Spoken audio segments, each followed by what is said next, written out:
안녕하십니까. 진로 진학의 나침판의 신동우입니다. 어제 인성과 관련한 얘기를 좀 해드렸는데 안에 내용을 보면 매우 디테일하게 그죠? 그 이전 방송에 비해서는 좀 구체적으로 이것저것 이것이 어떻게 작용하는지에 대해서 얘기를 했습니다. 실제로 아직도 아마 많은 사람들은 학생부의 기록보다 성적이 중요하다라고 생각하고 계신 분도 많이 있을 거라고 생각을 합니다. 물론 성적 매우 중요합니다. 또 성적에 따라서 근데 이제 저는 이런 관점인 거예요. 같은 성적이라도 그 성적에서 주는 내포하고 있는 내용이 무엇이냐.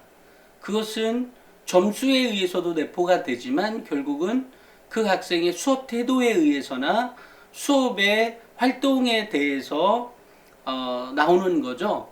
이제 그런 겁니다. 그러니까 우리 학부모님들도 물론 성적 중요하다. 그렇지만 그것만큼 기록이 중요하다라고 이해했으면 좋겠어요. 이번에도 2등급 초중반대 일반고 학생이 서울대에 합격한 사례가 있습니다.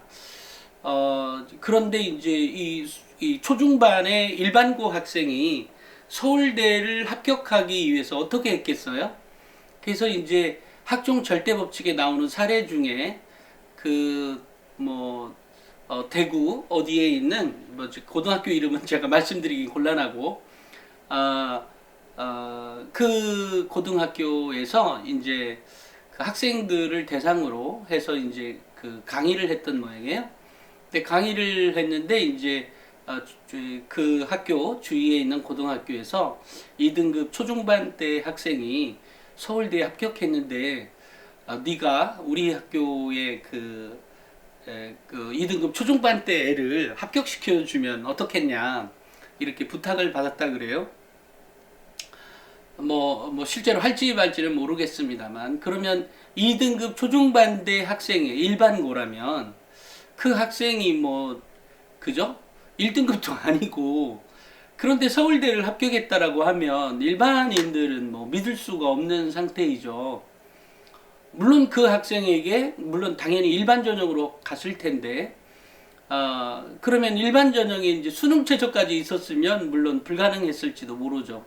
하지만 이제 이 학생이 실제로 서울대에 다닐 때 1등급 정말 초반을 찍고 1.0등급을 찍고 또는 수능에서 정말 만점을 받은 그 학생에 비해서 당연히 어떤 특정 과목에 대해서 지금부터 해라라고 했을 경우에는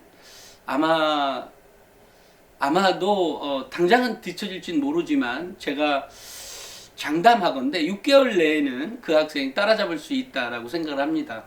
그만큼 학생의 태도나 자세나 그 학생이 갖고 있는 역량이 그만큼 중요하다는 의미입니다.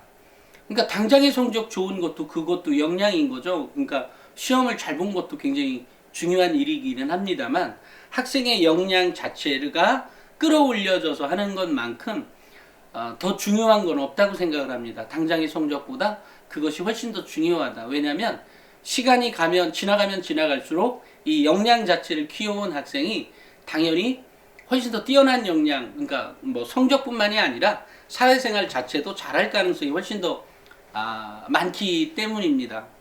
그래서 제가 생각할 때 우리가 학생들에게 가르쳐야 되는 것은 역량 공부이다. 역량을 어떻게 성장시킬 거냐. 그래서 이제 제가 그 학생과 제가 이제 명문대 합격생 학생부 대공개를 보고 그 학생이 변한 내용의 일부를 학종 절대법칙이라는 책을 쓰게 된 거고, 물론 그 한 사례만 있는 것은 아닙니다만. 근데 이제 명문대가 벌써 한 3년이 넘었으니까 제가 이제 개정판을 내기 위해서 근데 이제 저의 관점은 이거예요. 아니 학교에서 공부를 그렇게 6, 7등급이나 하는 아이에게 때로는 9등급까지 맞은 그 과목에서 이 학생의 역량이 서울대급만큼 써져 있는 이유는 무엇일까? 인 거죠. 그죠?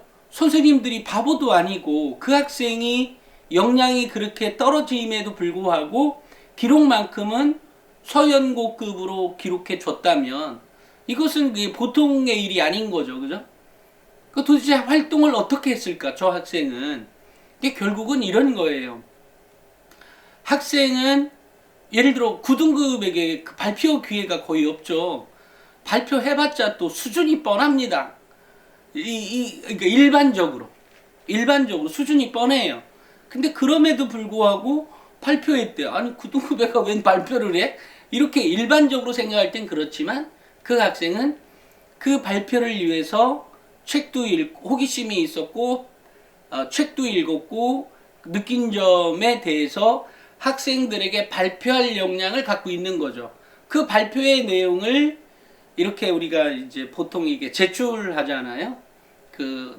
뭐 소감문이나 감상문이나 보고서 같은 것을 선생님에게 제출을 하는데 그 학생도 물론 제출도 합니다만 그 전에 수업 자체는 기본적으로 학생이 능동적으로 능동적으로 움직일 때 그게 수업의 가치이기 때문에 특히 이제 2015 개정교육과정에 의하면 그렇게 되어 있으니까 그 학생은 그것을 믿고 이제 수업 5분 전에 선생님한테 찾아가서 제가 이러이러한 발표가 있는데 이것에 대해 호기심이 있었고 그 호기심은 당연히 수업에 있는 내용이죠.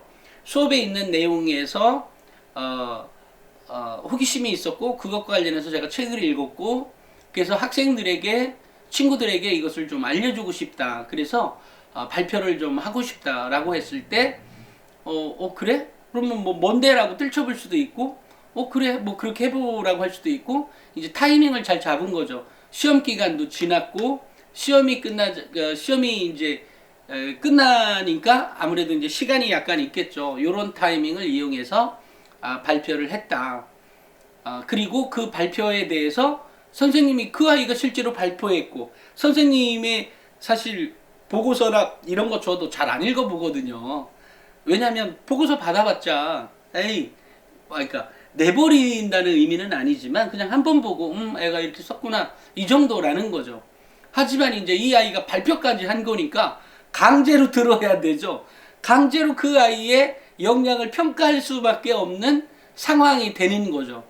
이렇게 해서 결국 기록으로 남겨진 사례인 거죠. 그 학생의 머리가 참 좋다고 생각합니다. 그리고 이제 그렇게 하기 위해서는 이 학생이 그 평소에 모든 선생님들이 다 칭찬할 만큼 그 아이 정말 착해. 아니 어떻게 그렇게 청소를 잘하는지 몰라. 라든지 내지는 자기가 청소 당번이 아님에도 불구하고 또는 우유 도우미? 왜 급식 도우미? 이런 거가 아님에도 불구하고 나서서 도와준다든지 이런 활동을 했기 때문에 선생님들 눈에는 익었던 거죠. 그럼에도 불구하고 일부 조금 보수적인 선생님들은 네가 뭔 발표를 해 라든지 아니면 야 바빠 이렇게 하고 말았죠. 이제 그랬다고 했다고 해서 이 학생이 포기했냐? 아니요.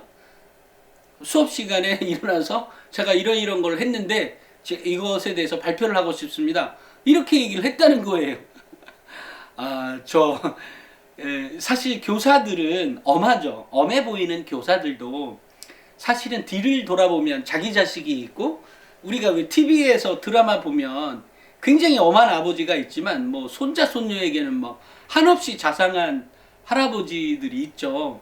그런 거하고 마찬가지로 아무리 보수적이고 조금 이렇게 고지식하다고 하나 좀 다른 말로 그런 선생님이라고 해도 수업 중에 뭐 어쨌든 자기도 수업이 어떤 방식으로 이루어지는 것이 좋다라고 하는 것은 알고 있는 거잖아요. 학생이 나서서 능동적으로 제가 이런 게 있어서 발표를 하려고 합니다.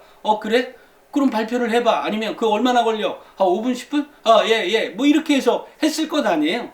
이런 과정에서 뭐 안 들으려고 해도 선생님은 강제로 들을 수밖에 없는 거죠.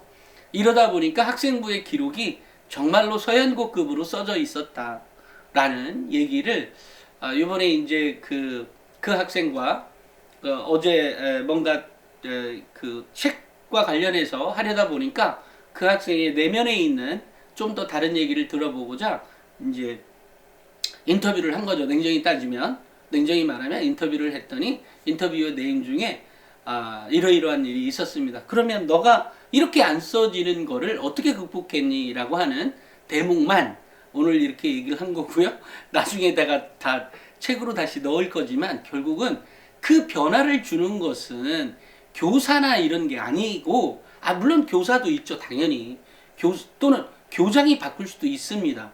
근데 교장이 바꿔진 데를 가면 교장 선생님도 이건 선생님들 도움이 없었으면 안 됩니다라고 하죠. 선생님이 바뀌어서 또는 학급 그 학년 부장이 바뀌어서 뭔가 달라진 경우도 있습니다.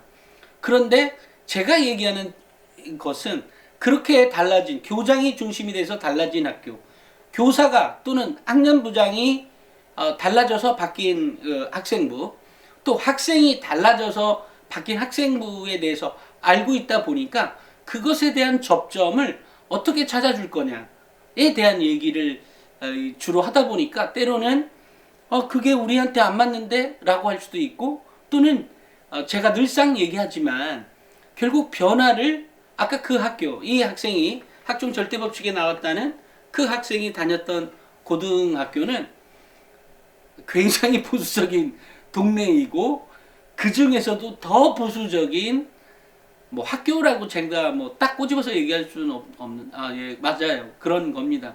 그러니까 그 정도로 보수적인, 그 다음에 성적이 정말, 물론 모든 학교가 다 그런 건 아니지만, 어쨌든 성적이 1등 아니면 별것도 아니라고 생각하는, 그러니까 한마디로 성적 순대로 아이의 역량이 평가돼야 되는 게 맞다라고 생각하는 지역에서의 학생이 바뀌어서 만들어진 그 자신의 역사를 바꾸는 그런 학생이기 때문에 매우 뛰어난 학생인 거죠. 물론 이제 이번에 또 그런 역량의 평가가 자신은 도대체 자기를 인정한 대학이 이것뿐이 없다는 건 말이 안 된다 그래서 이번에 이제 학교를 바꿔서 고대 세종캠에 들어간 학생인데요. 물론 이제 그 합격과 불합격, 그러니까 합격과 불합격 이런 컨텐츠라면 이게 합격이다 불합격이다. 실제로 그 학생이 원서를 넣기 전에 전화가 왔었을 때 두 가지 관점이 있었어요. 그 하나는 그 대학이면 합격할 가능성이 있다. 또 하나는 그 전년도에 학생의 그 자기소개서가 좀 약했어요. 좀 그래서 이거 누구한테 썼니라고 하니까 어디 컨설팅 회사에 가서 써놓은 거였고, 그래서 이게 원인이 큰 것 같다. 떨어지는 원인이. 그러니까 학교생활 기록부에는 정말로 빵빵한 서영국급으로 써져 있는데 자기소개서의 내용은 한 4, 5, 6등급으로 평가가 되어 있다면 이 학생의 역량이 실제로 그 정도로 높다고 볼 수 없는 거죠. 언밸런스인 거죠.